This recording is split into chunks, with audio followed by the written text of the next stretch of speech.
Quan ens imaginem una casa de fusta nova, cadascú es fa la seva imatge al cap. Però en qualsevol imatge, i en qualsevol casa, hi ha una part que sobresurt literalment per damunt de tot. La coberta. I aleshores, de vegades, arriba el dubte. Coberta plana o coberta inclinada? Anem a donar-hi resposta. En primer lloc, les dues opcions són perfectament correctes. Evidentment, dependrà del gust de cadascú. Però per tenir clar què ens agrada, també és bo que sapiguem quins són els pros i els contres de cada opció. Comencem per la coberta plana. El més evident, l'estètica. Una coberta plana té avantatges evidents des d'una perspectiva arquitectònica moderna, ja que permet línies més netes i minimalistes, ideals per dissenys contemporanis. A més, també ofereix la possibilitat d'aprofitar l'espai superior com a terrassa, jardí o per instal·lar plaques solars amb molta comoditat. Però compte, perquè la coberta plana també té alguns requisits específics. Necessita un bon sistema d'impermeabilització per evitar problemes d'humitats i filtracions, així com un sistema de drenatge eficient que eviti que s'hi acumuli l'aigua. I si la vostra parcel·la té molts arbres, com en aquest cas, heu de pensar que en una coberta plana també s'hi poden acumular les fulles i caldrà que pugeu sovint a netejar-les perquè l'aigua evacui correctament. Estan fent ratafia. La coberta plana pot requerir revisions periòdiques més freqüents per assegurar que no hi ha embussos ni estancaments d'aigua. És important especialment recalcar que, tot i dir-se plana, en realitat ha de tenir un pendent mínim per garantir el drenatge de l'aigua. La coberta inclinada, per la seva banda, és la solució més tradicional.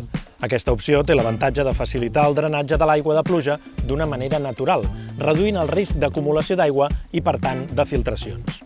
És molt recomanable en zones plujoses o bé on hi neva sovint. Per això es parla de coberta a una aigua o a dues aigües, que no vol dir altra cosa que si té una inclinació o dues. Arquitectònicament ofereix una estètica més clàssica o rústica, sobretot si és a dues aigües. En termes d'espai, proporciona uns metres interiors addicionals sota coberta que es poden fer servir com a golfes o trastell. I un punt extra, la coberta inclinada ajuda a integrar estèticament la instal·lació de plaques solars. Com a desavantatge, cal destacar que l'accés i el manteniment poden ser més complicats i normalment són més difícils d'aprofitar com a terrasses o zones d'ús exterior, llevat que es facin adaptacions específiques. Com en aquest cas, on s'ha obert aquesta finestra per facilitar l'accés a la coberta. Per cert que aquesta casa també és un bon exemple d'una cosa que no havíem comentat fins ara, la possibilitat de combinar coberta plana amb coberta inclinada, el millor de cada casa. En resum, a l'hora de triar entre coberta plana o inclinada, cal tenir en compte 5 elements. Estètica, més tradicional, coberta inclinada, o més moderna, coberta plana.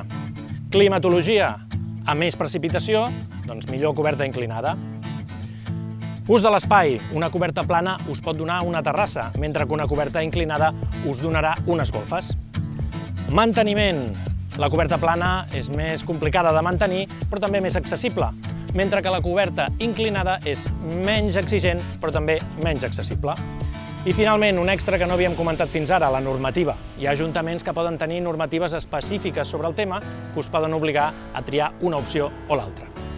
Així que ja ho veieu, no hi ha una opció ni millor ni pitjor, simplement depèn de les vostres necessitats personals i dels vostres gustos. Això sí, a Fustec tenen molta experiència en totes dues opcions, així que sempre analitzaran al màxim el detall per orientar-vos de la millor manera possible.